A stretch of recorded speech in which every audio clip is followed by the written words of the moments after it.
আজ বানিয়ে ফেলেছি কচুর শাক ইলিশ মাছের মাথা দিয়ে। বর্ষাকালে ইলিশ মাছের মাথা দিয়ে কিন্তু কচুর শাক খেতে হেভি টেস্টি লাগে, আর ইলিশ মাছের কিন্তু টেস্ট আরও দ্বিগুণ বেড়ে যায়।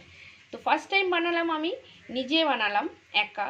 মা বানাতো, তো আজকে আমি প্রথমবার বানালাম ইলিশ মাছের মাথা দিয়ে কচুর শাক। কীভাবে বানালাম ভিডিওটা কিন্তু এন্ড অবধি সবাই দেখো, আর কোথায় ভুল হলো কোথায় কম বেশি হলো সেটা কিন্তু অবশ্যই কমেন্ট করে জানিও, আর কেমন লাগলো সেটাও কিন্তু বলো। ভালো লাগলে লাইক শেয়ার সাবস্ক্রাইব অবশ্যই করো। তো চলো তোমাদের দেখিয়ে দিই ইলিশ মাছের মাথা দিয়ে কচুর শাক। তো কচুর শাক রান্না করার জন্য আমি কিন্তু এখানে কচু কেটে এরকম হাঁড়িতে বসিয়ে দিয়েছি, জল দিয়ে দিয়েছি।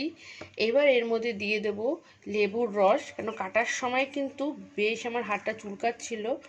আর কচুতে তো এখন একটু বর্ষাকাল, কচুতে একটু গলা চুলকাতে পারেও বা চুলকাবেই, তো ওই জন্য আমি একটা লেবু কেটে নিয়েছি, তার রসটা ঠিক এইভাবে দিয়ে দিচ্ছি। বেশ অনেকটাই কচু রয়েছে এখানে, তো এবার এটাকে ভালো করে সেদ্ধ করে দেবো। এটাকে ভালো করে একটু সেদ্ধ করে নেব।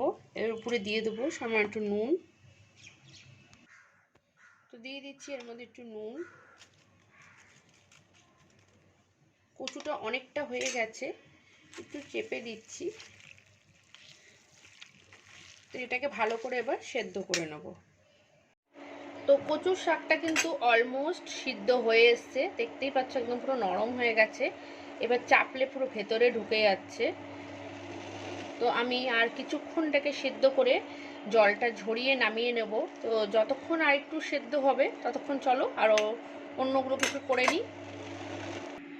তো এখানে নিয়ে নিয়েছি ইলিশ মাছের মাথা। হ্যাঁ, ইলিশ মাছের মাথা দিয়ে আজকে কচুর শাকটা হবে। তো ইলিশ মাছের মাথা এখানে নিয়ে নিয়েছি, এটাকে নুন আর হলুদ দিয়ে ভালো করে মাখিয়ে নিচ্ছি। তো কচুর শাকটা কাটার পরে এখনও কিন্তু আমার হাতটা কুটকুট করে যাচ্ছে, জানি না খাওয়ার পরে কী হবে। তো আমি একটা গোটা কিন্তু লেবু দিয়ে দিয়েছি, লেবুর রস দিয়ে দিয়েছি। লেবু না থাকলে একটু তেঁতুল গোলার জলও কিন্তু অবশ্যই দিতে পারো। বর্ষার কচু তো একটু অনেক সময় গলা কুটকুট করেই।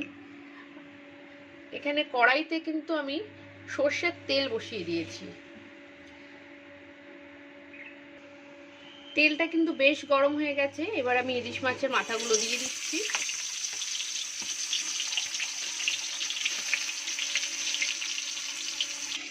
তো যতক্ষণ মাথাটা ভাজা হচ্ছে ততক্ষণ দেখিয়ে দিই কী কী ইনগ্রেডিয়েন্টস লাগবে, আমি কী কী নিচ্ছি। এখানে নিয়ে নিয়েছি আদা, আমি 1 ইঞ্চির মতন আদাকে গ্রেট করে নিয়েছি, বেটে নিইনি, গ্রেট করে নিয়েছি। এখানে কিছুটা ছোলা নিয়ে নিয়েছি, মা বলে ছোলা একটু দিতে হয়, সবসময় দেখেছি মাকে ছোলা দিতে, তাই আমিও একটু ছোলা দিচ্ছি, তো ভালোও লাগে খেতে। আর নিয়ে নিয়েছি 2টো কাঁচা লঙ্কা, ফোড়নের জন্য 1টা শুকনো লঙ্কা, 2টো তেজপাতা, আর রয়েছে কালো জিরে। আর এখানে রয়েছে জিরে গুঁড়ো, নুন আর হলুদ। তো আমি 1 চামচের মতন জিরে গুঁড়োও দেবো। আর একটু মিষ্টি তো অবশ্যই দিতে হয়, মিষ্টি না দিলে কিন্তু একদম ভালো লাগে না। তো সেদ্ধ কিন্তু হয়ে গেছে, আমি ইন্ডাকশানটা বন্ধ করে দিয়েছি। এবার আমি জলটা ঝরিয়ে নেবো একটা স্ট্রেনারে। দেখতে পাচ্ছ সেদ্ধ হয়ে গেছে একদম ভিতরে, এবার দেবে যাচ্ছে কচুগুলো। তো মাছের মাথাটা কিন্তু ফ্রাই হয়ে গেছে, এবার নামিয়ে নিচ্ছি। আর কচুটাকে এইভাবে আমি স্ট্রেনারে কিন্তু জল ঝরাতে দিয়ে দিয়েছি। তো মাছটা নামিয়ে নিয়েছি, এবার দিয়ে দিচ্ছি কড়াইয়ের মধ্যে, ওই তেলের মধ্যেই রান্নাটা করব। দিয়ে দিচ্ছি শুকনো লঙ্কা 1টা আর 2টো তেজপাতা, সাথে সাথে দিয়ে দিচ্ছি কালো জিরে।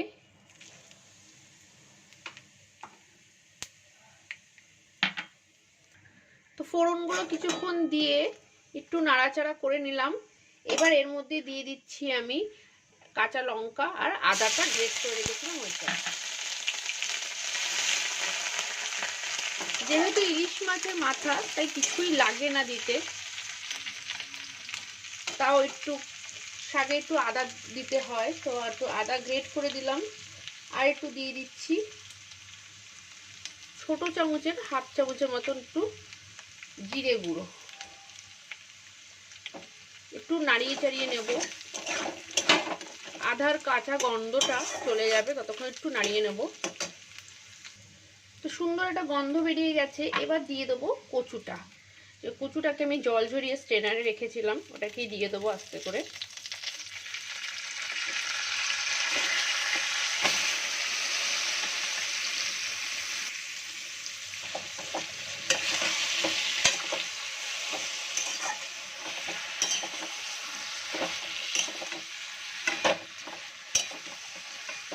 এবার ভালো করে কিন্তু কষাতে থাকবো। ফ্লেমটা কিন্তু মিডিয়াম টু হাইয়ের মধ্যে রয়েছে, একদম হাই না আর মিডিয়ামও না। তো এবার ভালো করে কষাতে থাকবো।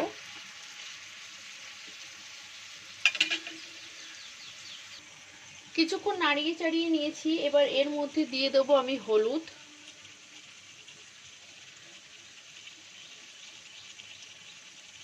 আমি দিয়ে দিলাম মিডিয়াম চামচের 1 চামচ হলুদ।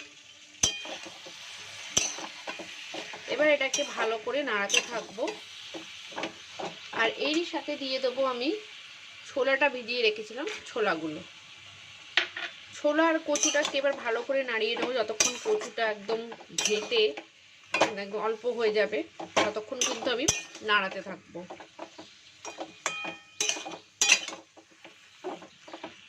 তো নুনটা আরেকটু নুন দিয়ে দেবো। নুনটা কিন্তু আমি যখন সেদ্ধ করেছিলাম তখনই কিন্তু নুনটা দিয়েছিলাম। তো এখানে আরেকটু নুন দিয়ে দিচ্ছি, তাড়াতাড়ি মজে যাবে। তো নিয়ে এবার 5 মিনিটের উপরে হয়ে গেছে, আমি কিন্তু কনস্ট্যান্ট নাড়িয়েই যাচ্ছি। আরও করতে হবে এটাকে, আরও অনেকক্ষণ ধরে নাড়িয়ে একদম ঘেটে একদম অল্প হয়ে যাবে। এখনও অনেকটাই এরম রয়েছে গোটা গোটা, এগুলোকে খুন্তি দিয়ে ভালো করে ঘেটে দিতে হবে। তো নিয়ে এবার আরও 5 মিনিট হয়ে গেছে। তো আমি কিন্তু কনস্ট্যান্ট নাড়িয়েই চলছি, হাত কিন্তু ব্যথা হয়ে যাচ্ছে। তো ফার্স্ট টাইম কিন্তু আমি করছি কচুর শাকটা, কিভাবে মানে করলাম একটু প্লিজ দেখো, আর কমেন্ট বক্সে আমাকে অবশ্যই জানিও। তো এবার দিয়ে দিচ্ছি মাছের মাথা দুটো। তো মাছের মাথাগুলো দিয়ে দিলাম,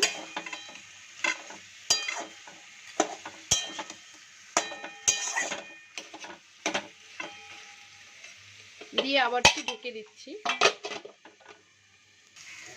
মাছের মাথাটা দিয়ে আমি একটু ঘেটেও দিয়েছি। আর কচুর শাকটা অলমোস্ট কিন্তু হয়েই গেছে, এবার নামিয়ে ফেলবো। নিচে লেগেও যাচ্ছে হালকা হালকা করে, বেশ সুন্দর কিন্তু ভাজা ভাজা হয়ে গেছে।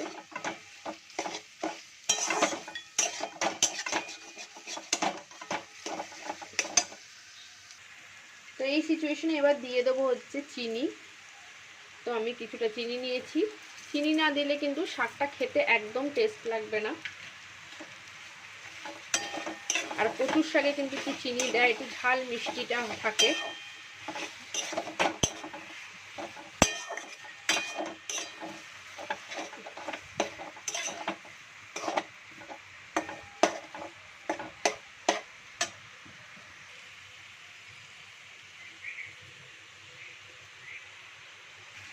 তো কচুর শাক কিন্তু কমপ্লিট, এবার আমি নামিয়ে নিচ্ছি। ফ্লেমটা বন্ধ করে দিলাম।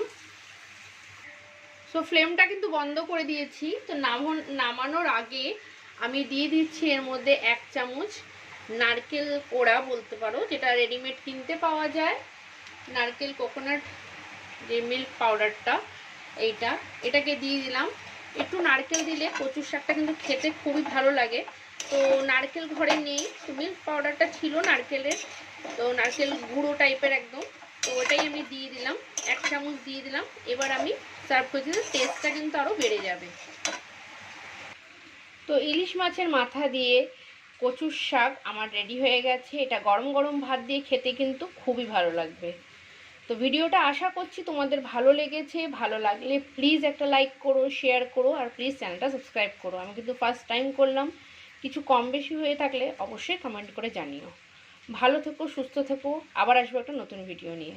Thank you.